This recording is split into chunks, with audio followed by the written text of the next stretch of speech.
Hello, I'm Bruno Sonnino. I'm a Delphi developer since version 1.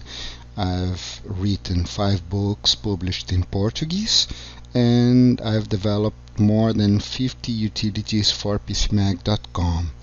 I work now as a developer and a consultant, and you can reach me out at sonnino@revolution.com.br.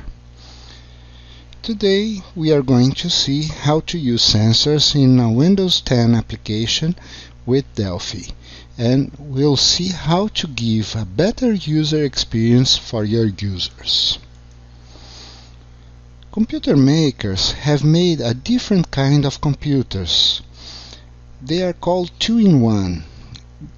They are called this way because they are a mix of tablets and notebooks. They can be used as tablets or as notebooks whenever you want. And they do it in several ways. You can have flip screens, you can have dual screens, one in the front to use as a tablet and one in the back to use as a notebook. You can have detachable keyboards, you can have flip screens on a frame, or even slide the screen over the keyboard. And these devices are very powerful, and they can be used to work or for leisure as a tablet. And they have one thing in common. They have sensors. They have a lot of sensors built in, and you can use these sensors to give the user a better user experience. You can use the GPS, you can use temperature, humidity, acceleration sensors. Every sensor can be used in a different way, and you can give for your user a different user experience just by using it. So using these sensors is very easy and very powerful, and we will see how we can use these sensors in your application.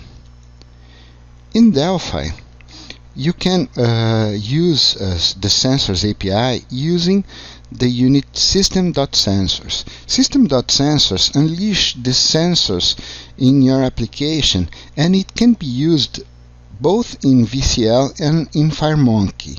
So you can run the same code, exactly the same code, both on Windows and in other platforms like iOS, Android, or Mac. So with this Sensors API using system.sensors, you can run the same code with no change at all. We'll see how it's done. The key for using the sensors in your system is the Sensor Manager component. It gives you access to the sensors in the machine and maintains a list of sensors available. The T-Sensor Manager is a singleton class, and you must retrieve its instance using the current property. When you get the class property current, and you get the instance of this singleton class, and then you can use it to retrieve the sensors using the count property, for example, to get the number of sensors available in the system. You can use the sensors property to get the sensors available and use them, and you can also enumerate all sensors of a specific category using get sensors by category. So, for example, if you want to get all the sensors in the location category, you would use get sensors by category, and that would retrieve your sensors, your location sensors. Let's see how it's done. Here I have a project that enumerates all sensors in my machine. This program has a combo box which I will put all the sensors in the machine, and when you select a sensor, it will fill all the labels here down. Let's see it running. Here I have the combo box filled with all the sensors. I'm running a Surface Pro here, and I have the accelerometer, the inclinometer, gyroscope, compass, orientation, and ambient light built in. And I have two software sensors that were added by software, the GPS Direct and the Visual Studio Location Simulator. And when I select one of these sensors, I get some information about them. I get the category, I get the serial number, the manufacturer, the model, the unique ID, and I can get this for all the sensors. Let's see how it's done. On my onCreate of the farm, I get the current instance, the singleton instance. I get it using tsensormanager.current. Then I activate it, and I will enumerate all sensors with the sensor manager count to get the number of sensors, and I will add each sensor to the combo box. I use add object so I can add the name of the sensor as the item list, and the object I pass the sensor by itself so I can retrieve it later. Then I check if there is any sensor. I will refresh the sensor data. I will refresh, I get the current index, and then I get the sensor for the current index, and I fill the properties. Let's run it again and see it running again. So I select one item, then I retrieve this item, I retrieve the sensor, and I fill the properties. Very easy, very simple. Well, once we've retrieved the sensors, now we must work with the sensors. And there is two ways to work with sensors in Delphi. You have visual sensors that can be added to the form. You have location, motion, and orientation sensors that can be added to the form and be used as a normal component. Or you have non-visual sensors that are classes derived from TCustomSensor. Each one of these classes over there have specific properties for the category.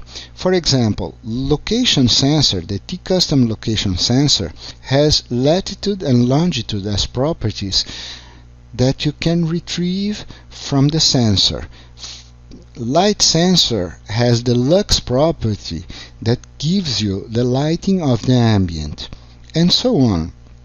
So each one of these custom classes has properties related for the specific sensor. Let's see how we can work with them. I have here a program that will show the location. We'll get the location from the GPS, and then it will get this location and make a REST request to the OpenWeather API, and will get the weather and fill these labels over here. I've added a TREST request that will make a request for API OpenWeatherMap.org data 2.5, and then it will pass these parameters over here. It will pass the latitude, longitude, and units. Units I've set it to imperial so I can get the temperature in degrees Fahrenheit. If I set it to metric, I would get it in Celsius. And then I will make the request and retrieve as a JSON string the response, and then I will parse it and will fill these labels. Let's see how it's done. I get here, the code is very similar to the previous one. The only difference is I am enumerating only the location sensors. Then I check if the location sensor is a GPS. If it's a GPS, I make a typecast to a custom location sensor, and then I call getWeather, passing the latitude and longitude that were retrieved from the GPS. And then in getWeather, I set the two parameters, the latitude and longitude. I execute the request, and then I parse the response, getting the data that will fill the labels: the name, the latitude and longitude, the temperature, humidity, pressure, weather description, and wind speed. Let's run it and see how it runs.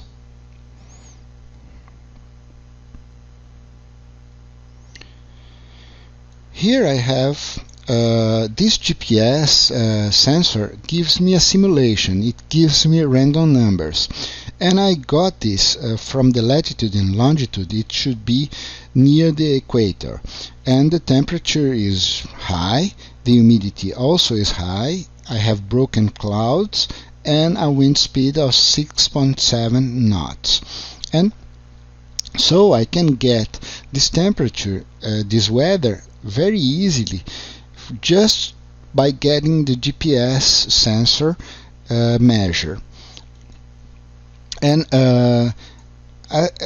we've done here is to get a single measure, but many times we want to get many measures. We want to show the user the difference of measures among time.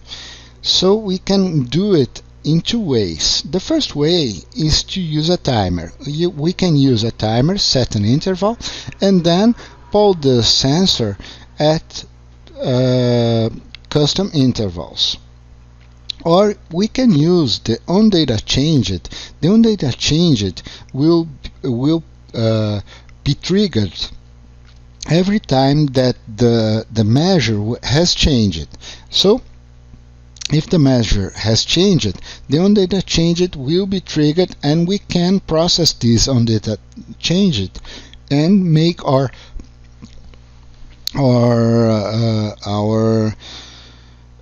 processing. Let's see how it's done. Here I have a compass program.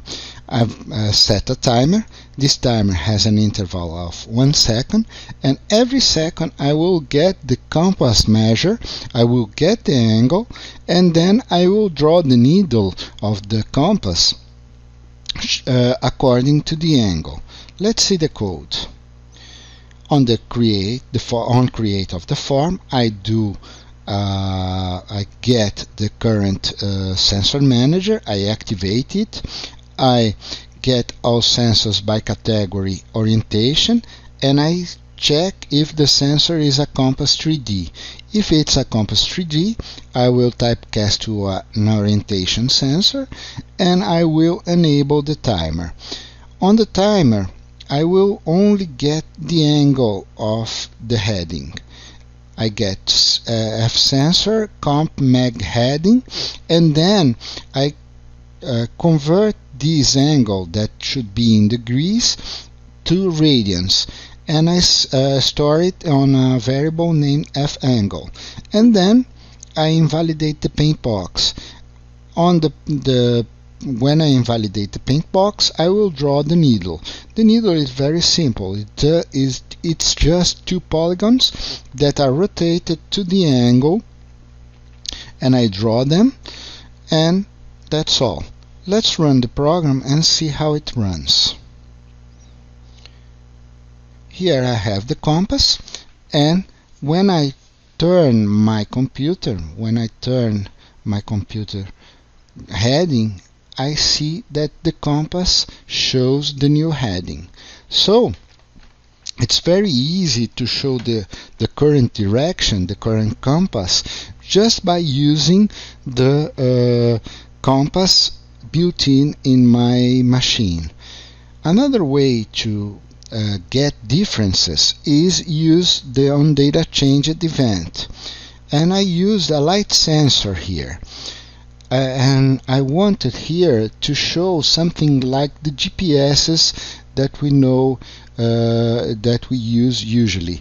The GPSs, when there is daylight, you see a white background and a black foreground, and at night you see a black background and a white foreground. So I wanted to give you the same impression and the same feeling that you have on a GPS. And how did I do it? I use here VCL styles. I went to Project, Options, Appearance, Application Appearance, and then I added two styles that were added on Red Studio 10. I added Windows 10 and Windows 10 Dark. And then I get the sensor lighting, and if there is enough light, I set the Windows 10 style. And if there is no much light, if it's night, I set the Windows 10 Dark style. Let's see the code. I get here the sensor, the light sensor, then if there is any sensor, any light sensor, I get the first one and I set onDataChanged. onDataChanged is very simple. I check if the lux is less than 30, I set the style to Windows 10 Dark, and if it's more than 30, I set it to Windows 10. Let's run the program. I'm on daylight, so the sensor shows me the day style. Now I will cover the light sensor in my machine, and it should show the night style. If I uncover it, I return to the day style. It's very easy, very simple, and very effective. You can use this kind of change to adapt your screen to the light conditions of the ambient. It's very powerful because it can improve reading on your screen very much. You just adapting the contrast and the font sizes. It could be it could give the user a way better user experience. And I have here another project that can be used as a start for a game, because games use extensively sensors, and you should use sensors as well.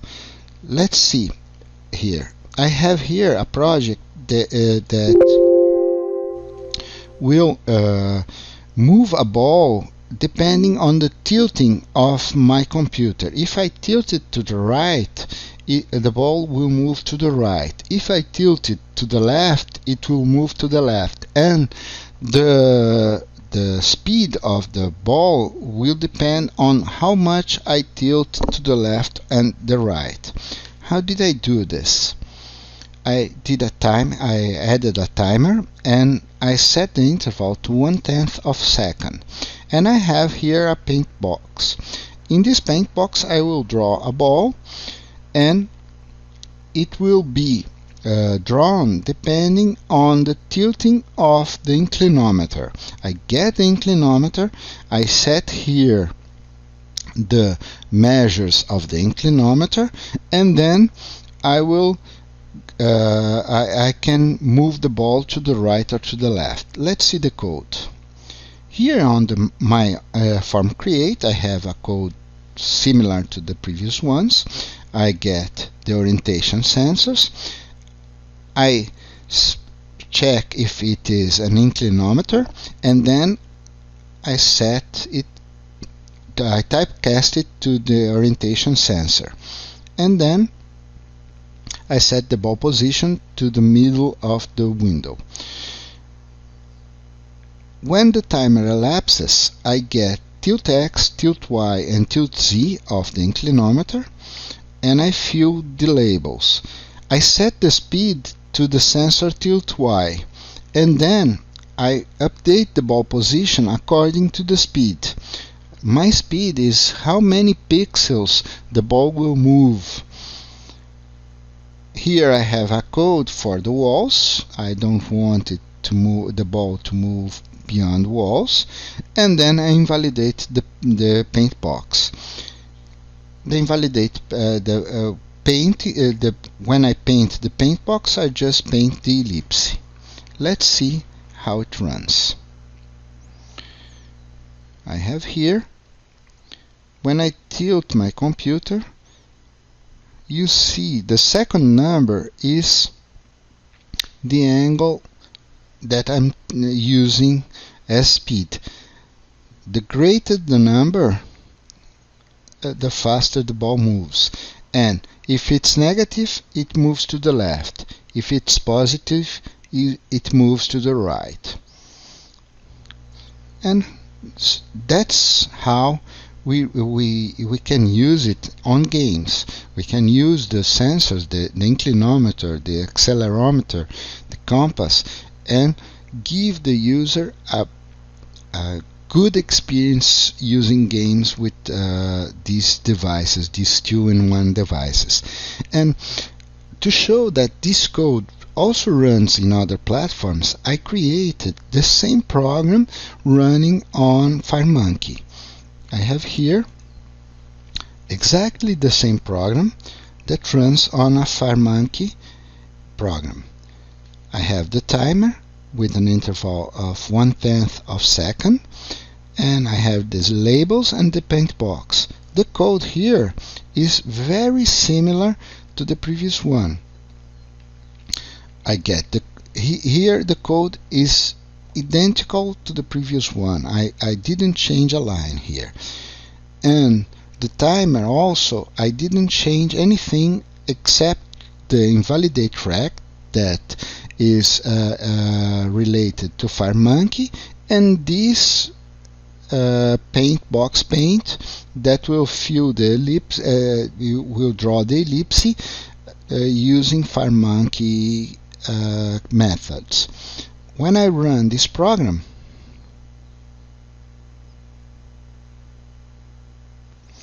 I have exactly the same program that runs on VCL running on FireMonkey. So I can use the same program to run it on iOS, Android, or Mac with no change at all.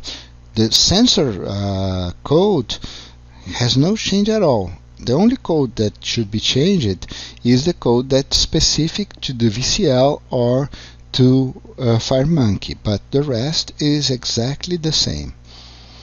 So, in conclusion, we have new devices with built-in sensors, and you should use them.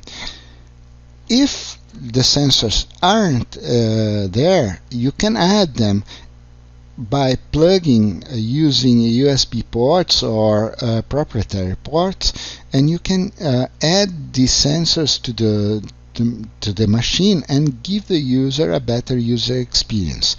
You can use system sensors both in VCL and FireMonkey and have the same code running both on Windows, iOS, Android, or Mac. The key for using sensors is the Sensor Manager. With this Sensor Manager, you will enumerate the sensors and get hold of the sensors available on the system. And using sensors is very easy, it's very effective, and will bring the user a way better user experience. That's all that I wanted to say. Thank you very much. So we had some audio problems with Bruno here, so I'm going to go ahead and go through the questions and then give his answers. Are the sensors categories dynamic so that new categories could be fed into App Analytics? and then write code in my app to check the categories of the sensors to know if I need to write new code for additional capabilities as they come along.